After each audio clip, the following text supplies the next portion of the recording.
नमस्कार दोस्तों, आप सभी का स्वागत है अंकित कोचिंग क्लासेस की शानदार वीडियो में।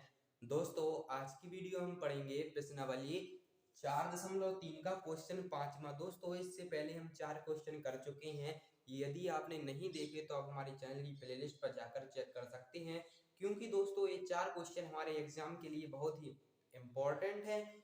अब दोस्तों, हम आज का 5वां क्वेश्चन स्टार्ट करने जा रहे हैं, लेकिन दोस्तों उससे पहले यदि आप चैनल पर नए आए हो तो चैनल को सब्सक्राइब करें, वीडियो को लाइक करें और अपने दोस्तों के साथ शेयर करें। अब दोस्तों, आज का क्वेश्चन हम सबसे पहले स्टार्ट करते हैं। तो दोस्तों, ये हमारे गणित और अंग्रेजी के सवाल से संबंधित है। दोस्तों, आइए इसको सॉल्व करते हैं। तो दोस्तों, हमसे कहा गया है क्वेश्चन में कि एक क्लास टेस्ट में शेफाली के गणित और अंग्रेजी में प्राप्त किए गए अंकों का योग 30 है।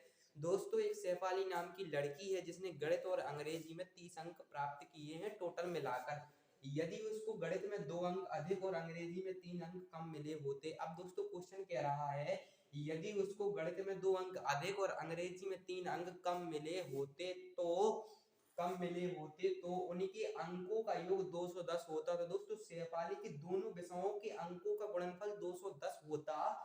उसके द्वारा दोनों विषयों में प्राप्त किए गए अंकों को ज्ञात कीजिए। मतलब दोस्तों, कहने का मतलब है कि हमें शेफाली द्वारा गणित व अंग्रेजी में प्राप्त किए गए अंकों को ज्ञात करना है। अब दोस्तों, आपको पता है कि जब भी इस प्रकार के क्वेश्चन में हमें कोई भी सवाल का आंसर निकालना पड़ता है तो हम लास्ट वाली चीज को पढ़ते हैं कि इसमें क्या कहा गया है। तो यहाँ पर लिखा उनके द्वारा दोनों विषयों में प्राप्त किए गए अंक ज्ञात कीजिए। अब दोस्तों, यहाँ पर उनके से संबंधित शेफाली से मतलब दोस्तों, शेफाली ने गणित और अंग्रेजी में कितने कितने अंक प्राप्त किए हैं वो हमें बताना है। तो दोस्तों, इस प्रकार का क्वेश्चन हमारे एग्जाम के लिए बहुत ही महत्वपूर्ण है। तो दोस्तों, इसको हम बहुत ही आसान तरीके से सॉल्व करने जा रहे हैं।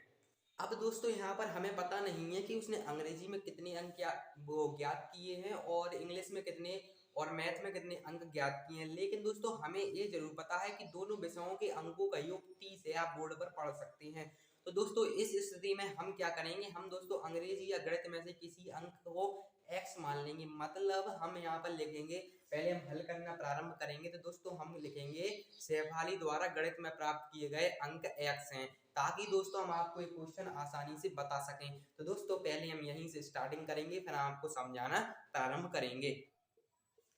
दोस्तों, यहाँ पर हमने क्या लिखा, माना शेफाली द्वारा गणित में प्राप्त अंक x हैं। अब दोस्तों, जब हम मान चुके हैं कि शेफाली द्वारा गणित में प्राप्त अंक x हैं, अब दोस्तों इस क्वेश्चन को भी आप छोड़ दीजिएगा। अब हम जो आपको बताने जा रहे हैं इसको समझ लिया तो ये क्वेश्चन भी सॉल्व हो जाएगा। अब दोस्तों, हम जो समझाने जा रहे हैं पहले आप वो समझेंगे। जैसे दोस्तों, हमने कहा राम और श्याम नाम के 2 लड़के हैं, उन दोनों के पास कुल मिलाकर 30 रुपए हैं। हमने क्या कहा, राम और श्याम नाम के 2 लड़के हैं, उन दोनों के पास कुल मिलाकर 30 रुपए हैं। दोस्तों, यहाँ पर हम समझाने की कोशिश करेंगे। जैसे दोस्तों, ये हमारा राम है और दोस्तों ये हमारा प्लस में श्याम है। दोस्तों, इन दोनों के पास कुल मिलाकर कितने रुपए हैं, दोस्तों इन दोनों के पास कुल मिलाकर 30 रुपए हैं। यदि श्याम के पास 4 रुपए हैं, क्या दोस्तों, यदि श्याम के पास 4 रुपए हैं तो राम के पैसे ज्ञात कीजिए। आपने क्वेश्चन सुन लिया होगा। तो दोस्तों, आप क्या करेंगे, हमने क्या कहा, श्याम के पास 4 रुपए हैं। तो दोस्तों, आप कुछ नहीं करेंगे, राम के पैसे ज्ञात करने के लिए श्याम के 4 है तो यहाँ पर 4 लिखेंगे और बराबर में 30 हो जाएगा। अब दोस्तों, आपको क्या करना है, राम के पैसे निकालने हैं। तो दोस्तों, राम के पैसे निकालने के लिए राम के बराबर में आप क्या करेंगे, 30 लिखेंगे और -4 कर देंगे। तो दोस्तों, आपको 26 आंसर मिल जाएगा। दोस्तों, आपने क्या कहा, हमने क्या किया था कि राम और श्याम दोनों के पास कुल मिलाकर 30 रुपए हैं। यदि श्याम के 4 रुपए हैं तो राम के पैसे बताइए। तो दोस्तों, आपने क्या किया, राम के पैसे ज्ञात करने के लिए 30 में से श्याम के पैसे घटा दिए तो 26 आ गए। इसी बेस पर दोस्तों ये क्वेश्चन तैयार किया गया है। अब दोस्तों, जब आपको पता है कि उसने गणित में कितने अंक प्राप्त किए, x अंक प्राप्त किए। अब दोस्तों, जैसे हम आपको यहाँ पर एग्जाम्पल समझाएंगे कि इंग्लिश प्लस मैथ, आप शॉर्टकट में समझ सकते हैं, इंग्लिश है मैथ है, इन दोनों को मिलाकर उसने कितने अंक प्राप्त किए, 30 अंक प्राप्त किए। यदि दोस्तों उसके गणित मतलब मैथ में प्राप्त अंक x है और दोस्तों इंग्लिश ये रही तो बराबर में हमारा 30 हो गया। हमने आपसे पूछा कि इंग्लिश में कितने अंक बचे, तो आप बता सकते हैं कि इंग्लिश बराबर हो जाएगा हमारा 30 माइनस का x। तो दोस्तों इंग्लिश के अंक कितने बचे उसके 30 माइनस का x। तो दोस्तों यहाँ पर हम क्या लिखेंगे, इसलिए अंग्रेजी में प्राप्त अंक 30 माइनस का x। दोस्तों 30 माइनस का x क्यों होगा, क्योंकि आप समझ चुके हैं कि जब दोनों का योग 30 है, एक के पास x अंक है तो दूसरे के पास 30 माइनस x अंक ही तो होंगे, मतलब शेफाली के पास यहाँ पर हमारे अंग्रेजी विषय में 30 माइनस x ही अंक तो होंगे। तो दोस्तों हम क्या लिखेंगे, इसलिए शेफाली द्वारा अंग्रेजी में प्राप्त अंक 30 माइनस x। दोस्तों कॉन्सेप्ट समझ चुके होंगे तो ये क्वेश्चन सॉल्व हो जाएगा। हमने बहुत डीप में बताया है आपको, यहाँ से क्वेश्चन ये सॉल्व होगा।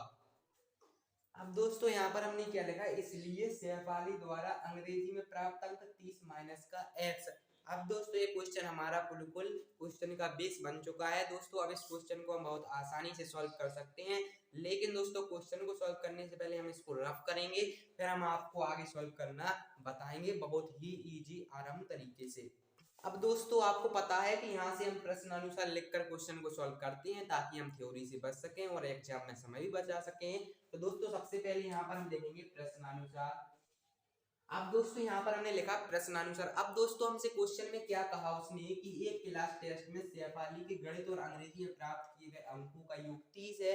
दोस्तों इसको हम सॉल्व कर चुके हैं। नेक्स्ट उसने क्या कहा हमसे, यदि इसको गणित में 2 अंक अधिक और अंग्रेजी में 3 अंक कम मिले तो उनके अंकों का गुणनफल 210 है। दोस्तों उसने क्या कहा, गणित में 2 अंक अधिक मिले। अभी दोस्तों से गणित में कितने अंक मिले थे, आप देख सकते हैं x मिले थे। अब दोस्तों से 2 अंक अधिक मिलेंगे तो दोस्तों क्या हो जाएगा, हमारा x प्लस का 2 हो जाएगा। इसी प्रकार दोस्तों उसने कहा कि अंग्रेजी में 3 अंक कम मिले। अब दोस्तों से अंग्रेजी में 3 अंक कम मिले। अभी दोस्तों उसके अंक कितने हैं, 30 माइनस का x है, क्योंकि अंग्रेजी में प्राप्त अंक अभी 30 माइनस का x ही तो है। और आगे उसने कहा कि 3 अंक कम मिले होते। तो दोस्तों अभी उसके वर्तमान में अंक है 30 माइनस का x, और दोस्तों कम मिले होते, कम में माइनस, और कितने मिले होते 3। तो दोस्तों यहाँ से 3 और माइनस हो जाएगा हमारा। और दोस्तों आगे उसने कहा तो उनके अंकों का गुणनफल 210 है। आपको पता होना चाहिए कि गुणनफल में गुणा होता है। तो दोस्तों यहाँ पर हमारा क्या हो जाएगा, गुणा, मतलब कोष्टक की बार कोई साइन नहीं होता, फिर भी हमने लिख दिया गुणा 210 है होता। तो दोस्तों यहाँ पर हमें क्या मिल गया, 210। दोस्तों यहीं पर समझने की बात है, हम आपको फिर से बताएंगे। उसने कहा दोस्तों यदि उसको गणित में 2 अंक अधिक मिले होते, यदि दोस्तों से 2 अंक अधिक मिलते गणित में, तो दोस्तों अभी x है, 2 और अधिक मिले तो दोस्तों 2 और जुड़ जाएंगे तो x प्लस 2 हो जाएगा। उसके बाद अंग्रेजी में 3 अंक कम मिले। अभी दोस्तों 30 माइनस का x मिला था, अब 3 और कम मिले उसमें से दोस्तों, तो 3 और माइनस हो गए, तो उनका गुणनफल 210 होता। तो दोस्तों हमने बराबर में लिख दिया 210। आई होप कि ये कॉन्सेप्ट आप समझ चुके होंगे। यदि दोस्तों आप ये कॉन्सेप्ट समझ चुके हैं तो ये सवाल हमारे लिए बहुत ही इजी होने वाला है। तो दोस्तों इसको हम यहाँ पर, हम इन संख्याओं को यहाँ पर लिखेंगे, फिर इस क्वेश्चन को आगे सॉल्व करेंगे। अब दोस्तों यहाँ पर जैसे हमने लिख लिया, ये पूरी संख्या जो थी यहाँ पर हमने लिख दी, और दोस्तों हमने आपकी सुविधा के लिए यहाँ पर कोष्टक के बाहर गुणा का साइन भी लगा दिया ताकि आपको किसी प्रकार की दिक्कत ना हो। अब दोस्तों हम क्वेश्चन को सॉल्व करेंगे। तो दोस्तों सबसे पहले हम इम्प्लाइड साइन का प्रयोग करेंगे। अब दोस्तों आपको समझना होगा, सबसे पहले दोस्तों ये x प्लस 2 हमारा कोष्टक में यहीं पर रहेगा, अभी इससे हम कोई बात नहीं करेंगे, इसको ऐसे ही रहने देंगे। और दोस्तों गुणा का साइन है तो इसको लगा देंगे और कोष्टक लगाएंगे। अब दोस्तों आप देख सकते हैं कि ये प्लस का 30 है, ये प्लस का 30 है, और ये माइनस का 3 है। अब दोस्तों जब प्लस का 30 में से माइनस का 3 जाएगा तो दोस्तों प्लस का 27 बचेगा ना। तो दोस्तों यहाँ पर हमारा क्या हो जाएगा, 27 हो जाएगा। और दोस्तों ये x एज इट इज रहेगा, माइनस का x है, आप देख सकते हैं। अब दोस्तों हम कोष्टक बंद करेंगे और बराबर में हम लिखेंगे 210।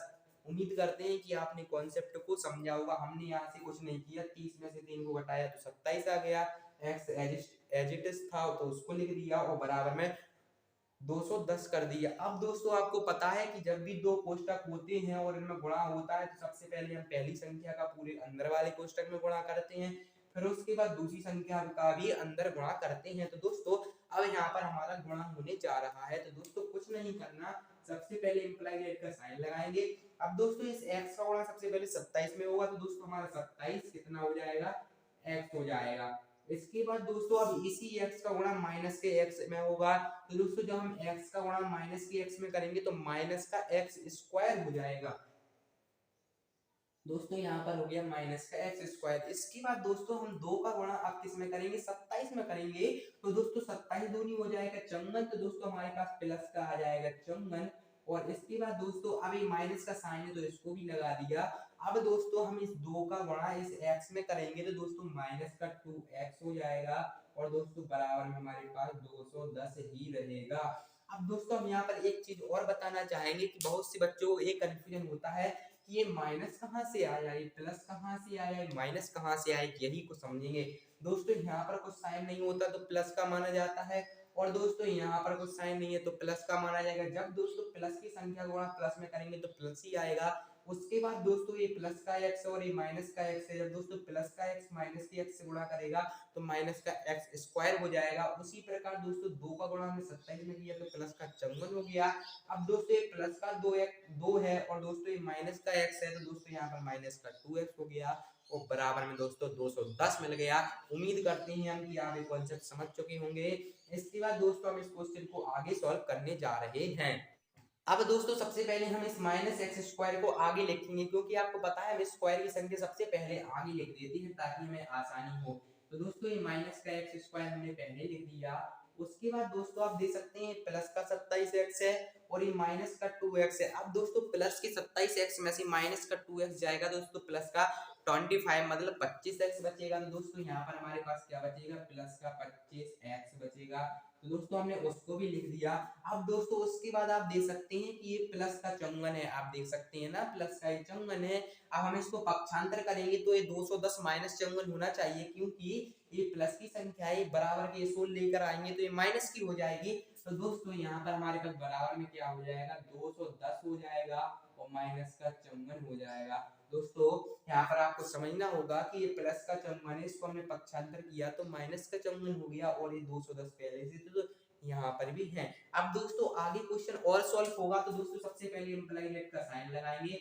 अब दोस्तों ये माइनस का x square as it is रहेगा और दोस्तों ये प्लस का 25x भी एज इट इज रहेगा। लेकिन दोस्तों बराबर में अब दोस्तों हम 210 में से 54 को घटाएंगे। आप अपनी कॉपी या नोटबुक जो भी लिए हो उस पर घटा सकते हैं, रफ में घटा सकते हैं या आपको मौका जा रहा हो तो वो भी कर सकते हैं। लेकिन दोस्तों हम आपको यहाँ पर घटाकर ही बता देते हैं ताकि आपको किसी प्रकार की दिक्कत नहीं होनी चाहिए। 0 को माना 10 तो दोस्तों 10 में से 4 जाएगा तो 6 बचेगा, हासिल लगेगा 1 और दोस्तों 11 में से 6 जाएगा तो 5 बचेगा और हासिल में लगेगा 1। तो दोस्तों यहाँ पर हमें मिलेगा 156। तो दोस्तों बराबर हमारे पास आ गया 156 और दोस्तों किसका आएगा, प्लस का आएगा क्योंकि यहाँ पर माइनस की संख्या छोटी थी।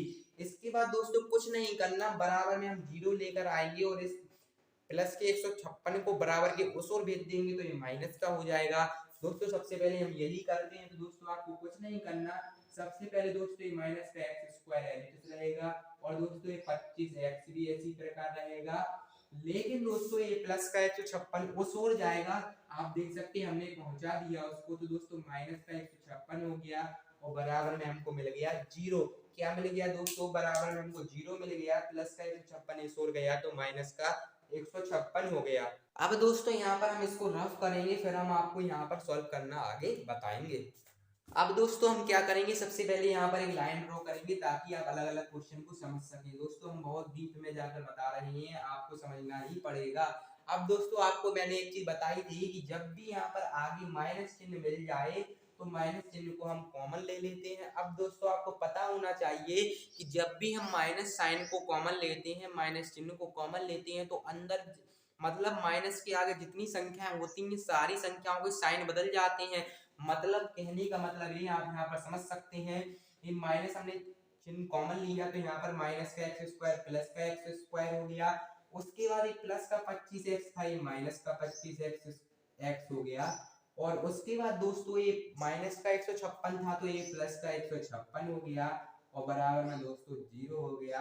अब आप सोच रहे होंगे एक क्यों हुआ दोस्तों, इसलिए हुआ क्योंकि यहाँ पर हमने माइनस साइन को कॉमन लिया। दोस्तों वीडियो बड़ी जरूर होगी लेकिन दोस्तों एक क्वेश्चन इस प्रकार समझाया जा रहा है कि आप इस प्रकार सीखेंगे कि कभी भूलेंगे भी नहीं। तो दोस्तों आगे बढ़ते हैं। अब दोस्तों आपको पता है कि जब हमें इस प्रकार का एक समीकरण मिलता है तो इसे हमें सॉल्व करने की 3 विधियां होती हैं, लेकिन हम यहाँ पर 2 विधियों को प्रयोग में ले सकते हैं।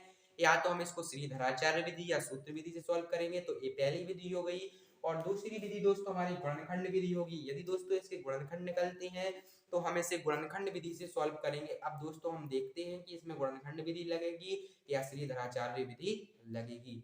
दोस्तों अब एक क्वेश्चन हमारा गुणनखंड विधि से भी सॉल्व हो सकता है, तो दोस्तों हम क्यों श्रीधराचार्य विधि का प्रयोग करें, हम इसे गुणनखंड विधि से ही सॉल्व करेंगे। अब दोस्तों आपको पता होना चाहिए कि गुणनखंड विधि में हम वो दो संख्याएं ढूंढते हैं जिनका हम निकालते हैं, जिनका हम गुणा करें तो 156 मिले, जोड़ या घटाव करें तो हमें प्लस का या माइनस का, मतलब माइनस चाहिए तो माइनस का 25 मिले। तो दोस्तों ऐसी संख्याएं ज्ञात करने के लिए आपको क्या करना पड़ता है, पहली और तीसरी संख्या का आप गुणा करते हैं, फिर उसके आप गुणनखंड करते हैं, तब आप देखते हैं तो आपको दो संख्याएं मिल जाती हैं। लेकिन दोस्तों हम यहाँ पर आपको निकाल कर नहीं बताने वाले, क्योंकि दोस्तों हम बहुत वीडियो में आपको बता चुके हैं, इसलिए दोस्तों ये आप खुद कर सकते हैं। यहाँ पर हम सीधा डायरेक्ट सॉल्व करना बताएंगे। तो दोस्तों वे दो ऐसी संख्याएं 12 व 13 होगी, दोनों माइनस की 12 और 13 संख्याएं होंगी, आप निकाल कर चेक कर सकते हैं। तो दोस्तों इस क्वेश्चन को हम आगे सॉल्व करने के लिए जा रहे हैं। तो दोस्तों x² हमारा एज इट इज रहेगा।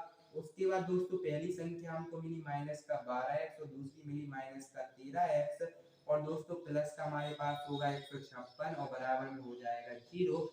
मतलब दोस्तों हमने इस 25 को 12x और 13x में लिख दिया, यदि इन दोनों को जोड़ दिया जाए तो माइनस का 25x बन जाएगा। अब दोस्तों हम क्या करते हैं, आपको पता है यहाँ से हम कॉमन लेते हैं। अब दोस्तों कॉमन लेने के लिए यहाँ पर भी x है और यहाँ पर भी x है, तो दोस्तों यहाँ से हमारे पास x कॉमन निकलेगा। अब दोस्तों हम x कॉमन निकालेंगे तो बेसिक बात है, यहाँ से x माइनस का 12 बचेगा। अब दोस्तों यहाँ से हम माइनस का 13 कॉमन लेंगे। अब दोस्तों यहाँ से हम क्या करेंगे, दोस्तों यहाँ से माइनस का 13 कॉमन निकाल लेंगे। अब दोस्तों जब हम यहाँ से माइनस का 13 कॉमन निकालेंगे दोस्तों, तो यहाँ पर हमारे पास क्या बचेगा, आप बता सकते हैं दोस्तों। यहाँ पर हमारे पास बचेगा x माइनस का 12 और दोस्तों बराबर में हो जाएगा 0। आप देख सकते हैं, आपको पता है जब भी माइनस का साइन कॉमन निकाला जाता है तो कोष्टक के अंदर का साइन बदल जाता है। तो दोस्तों अंदर प्लस था तो माइनस बन गया। इसके बाद दोस्तों आपको पता है कि यहाँ पर हम एक चीज की जांच करते हैं, यदि हमारे दोनों कोष्टक समान है तो हमारा क्वेश्चन सही सॉल्व होने की डायरेक्शन में जा रहा है। और आप यहाँ पर देख सकते हैं ये दोनों कोष्टक हमारे समान आ चुके हैं। अब दोस्तों इन दोनों को ही हम कॉमन ले लेंगे। तो दोस्तों यहाँ पर हमको क्या मिला, कॉमन x माइनस का 12 कॉमन मिल गया। इसके बाद दोस्तों यहाँ से x बचा हमारे पास, यहाँ से माइनस का 13 बचा। दोस्तों यहाँ से हमने लिख दिया x माइनस का 13 और दोस्तों बराबर में कर दिया 0। अब आपको दोस्तों पता होना चाहिए कि सबसे पहले हम क्या करते हैं, एक बार इस कोष्टक के बराबर में 0 लेते हैं, फिर इस कोष्टक के बराबर में 0 लेते हैं। अब दोस्तों सबसे पहले हम लिखेंगे x माइनस का 12 बराबर 0 या x माइनस का 13 बराबर 0। अब आप देख सकते हैं दोस्तों सबसे पहले हमने इस कोष्टक के बराबर में 0 लिया, फिर दोस्तों हमने इस कोष्टक के बराबर में 0 लिया। अब दोस्तों आगे सॉल्व करने हम जा रहे हैं। तो दोस्तों आपको पता है माइनस के 12 को हम पक्षांतर करेंगे तो प्लस का 12 बन जाएगा। तो दोस्तों x बराबर हमें क्या मिलेगा, 12 मिलेगा। और दोस्तों अब यहाँ पर क्या लिखेंगे हम, या अब दोस्तों हम यहाँ पर x बराबर हमारे पास क्या हो जाएगा, प्लस का 13 हो जाएगा, क्योंकि दोस्तों हम माइनस का 13 बराबर के सूत्र लेकर आएंगे तो ये प्लस का 13 हो जाएगा। अब दोस्तों समझने की बात ये है कि यहाँ पर तो हमें x के दो मान मिले, 12 भी मिला और 13 भी मिला। तो दोस्तों कौन सा मान होगा, तो दोस्तों एक बार हम यहाँ पर 12 रखेंगे और दूसरी बार में हम यहाँ पर 13 रखेंगे। तो दोस्तों यहाँ से हमारे पास 4 आंसर निकलेंगे। पहला निकलेगा कि सहपाली द्वारा गणित में प्राप्त अंक 12 भी हो सकते हैं या 13 भी हो सकते हैं। और दूसरी स्थिति में दोस्तों हम 30 में से 12 को घटाएंगे तो इंग्लिश में 18 मिलेंगे। और दोस्तों हम 30 में से जब 13 घटाएंगे तो इंग्लिश में 17 मिलेंगे। यदि समझे नहीं तो आप समझ जाओगे, थोड़ा वेट कीजिएगा। अब दोस्तों यहाँ पर हमारे पास कितने दो आंसर आए हैं। तो दोस्तों सबसे पहले हम गणित में प्राप्त अंक लिखेंगे। तो दोस्तों हम लिखेंगे गणित में प्राप्त अंक। दोस्तों यहाँ पर हमने क्या लिखा, गणित में प्राप्त अंक x बराबर 12 तथा दोस्तों यहाँ पर हम क्या लिखेंगे, तथा। अब दोस्तों यहाँ पर हमने क्या लिखा, तथा गणित में पुनः प्राप्त अंक 13, क्योंकि यदि x बराबर दोस्तों हम 12 लेंगे तो मैथ में उसके 12 आएंगे, यदि हम x बराबर 13 लेंगे तो 13 आएंगे। अब दोस्तों ये बात तो वही गणित में उसको अंक मिले, लेकिन दोस्तों अभी हमारा अंग्रेजी विषय तो रह गया है सहपाली का। तो दोस्तों यहाँ पर हम क्या लिखेंगे, अंग्रेजी में प्राप्त अंक। तो दोस्तों यहाँ पर हम लिखने की कोशिश करते हैं आपके लिए। दोस्तों यहाँ पर हमने क्या लिखा, अंग्रेजी में प्राप्त अंक। दोस्तों यहाँ पर हमारा क्या है, अंग्रेजी में 30 माइनस का x। अब दोस्तों हम x नहीं लिखेंगे, अब दोस्तों हम x की जगह पर पहले 12 लेंगे। तो दोस्तों यहाँ पर हमने 12 ले लिया। तो दोस्तों अंग्रेजी में प्राप्त अंक हमारे कितने हो जाएंगे, 18 हो जाएंगे। क्योंकि दोस्तों यहाँ पर हमने 12 लिया x बराबर, तो अंग्रेजी में प्राप्त अंक 18 आ चुके।